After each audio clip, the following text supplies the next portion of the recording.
Hello friends, good morning and welcome back to my channel Anamika's blog. Anamika's ব্লগে তোমাদের সবাইকে অনেক স্বাগত আর অনেক ভালোবাসা। আজকে মঙ্গলবার, এখন বাজে সকাল 7:30 আর এখন থেকে আমি আমার ব্লগটাকে স্টার্ট করছি। তো আশা করছি তোমাদের সবার খুব ভালো লাগবে। সকালবেলা ঘুম থেকে উঠে আমি চলে এসেছি আমার বাসি ঘরটাকে ঝাড় দিতে, কারণ এখন আমার হাজব্যান্ড যাবে বাজারে। তাই জন্য আমি সকালবেলা ঘুম থেকে ওঠার পর আগে বাসি ঘর বাড়িগুলো ঝাড় দিয়ে নিই। তারপর আমি চলে এলাম ফ্রেশ হতে। এখন এই যে দেখো, হিমালয়া পিউরিফাইড নিম ফেস ওয়াশ, আমি রোজ এটা দিয়ে দিনে দুবার করে ফ্রেশ হই। তার কারণ আমার মুখে না প্রচণ্ড পিম্পলের সমস্যা, তাই জন্য হিমালয়া পিউরিফাইড নিম ফেস ওয়াশটা দিয়ে আমার অনেকটাই ভালো রেজাল্ট পেয়েছি। তারপর আমি চলে এলাম আমার রুমে। এখন আমি দিয়ে দেবো অ্যাকনে স্টার, কারণ আমার মুখে প্রচণ্ড দাগ, ব্ল্যাক স্পট, এটা দিয়ে হয়তো কিছুটা সমস্যা থেকে মুক্ত হয়েছি। তারপরে আমি চলে এলাম, এই যে দেখো, তারপরে আমি চলে এলাম রান্নাঘরে। এখন আমি রান্না করব ঝিঙে আলু দিয়ে একটা তরকারি। তো চলো দেখতে থাকো।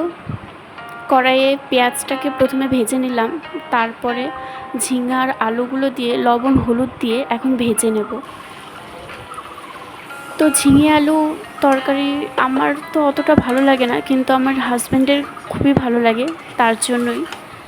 তো আমাদের জন্য সেরকম কিছু করব না, এটা দিয়ে এখন আপাতত হয়ে যাবে, কারণ ও তো এখন খেয়ে বেরিয়ে যাবে অফিসে।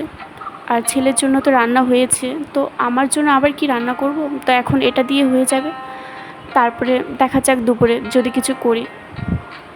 তো এই যে মশলাটা দিয়ে কষিয়ে নিলাম, তারপরে জল দিয়ে দিলাম, ব্যাস এখানে আমার দেখো গাইস, দেখতে কতটা সুন্দর হয়েছে, খেতেও কিন্তু অসাধারণ হয়েছিল। তো এখানে আমার তরকারিটা রেডি হয়ে গেছে। তারপরে আমি চলে এলাম আমার রুমে, কারণ সকালবেলা তো সেরকম কিছু করা হয় না সকালবেলা রান্নাবান্নাটাই, কারণ রান্নাবান্নার খুব তাড়া হয়, তার জন্য এখন আমি আমার রুমটাকে খুব ভালো মতো পরিষ্কার করে নেব। তাই ঘরের কাজগুলো শুরু করে দিয়েছি। ঘরের কাজ সমস্তটাই বাকি আছে। সব কিছু পরিপাটি করে রাখার মধ্যে যে শান্তি, সেটা কিন্তু অন্য কিছুর মধ্যে নেই।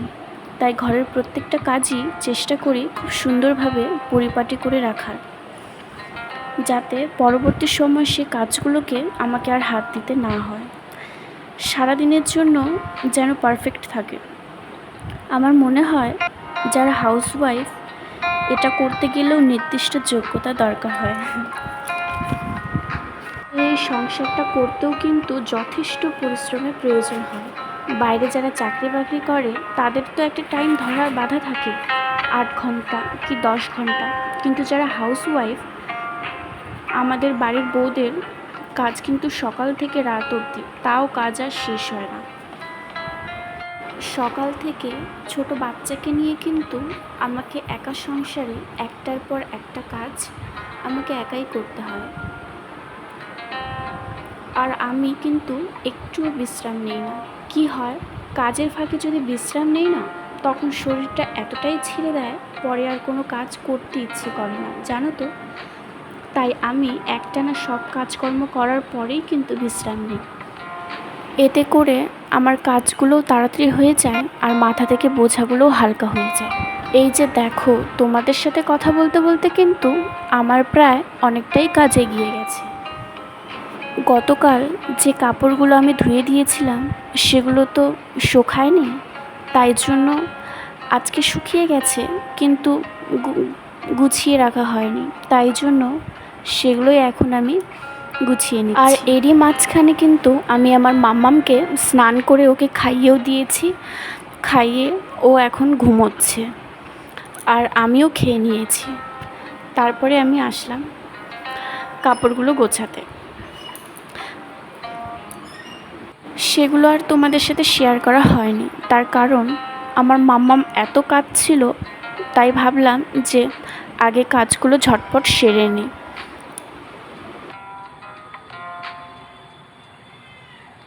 কালকে রাতে এত গরম দিয়েছে, তাই জন্য এয়ার কুলারটাকে বের করেছি, কিন্তু কালকে রাতে তো মোছা হয়নি, তাই জন্য এখন খুব ভালোভাবে পরিষ্কার করে নিচ্ছি। কারণ এর মধ্যে প্রচুর ধুলোবালি জমেছিল। তারপরে আমি চলে এলাম ঘর ঝাড়ু দিতে। ঘরটাকে এখন খুব ভালো মতো ঝাড় দিয়ে দেবো, তারপর ঘরটাকে মুছে নেব। আর হ্যাঁ, এর ফাঁকে কিন্তু আমি রান্নাঘরটাও পরিষ্কার করে নিয়েছি, কিন্তু তোমাদের সাথে সেটা শেয়ার করা হয়নি।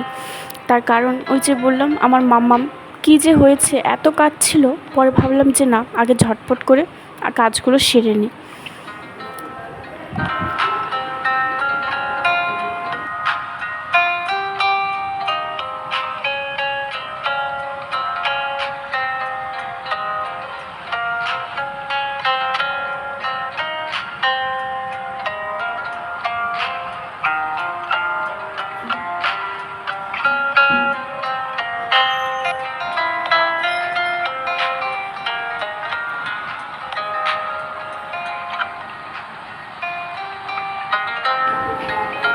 আজকের ভিডিওটি আমি এখানেই শেষ করছি। আবার দেখা হচ্ছে অন্য কোনো দিন অন্য কোনো ভিডিওর সাথে। ততক্ষণের জন্য ভালো থাকবেন।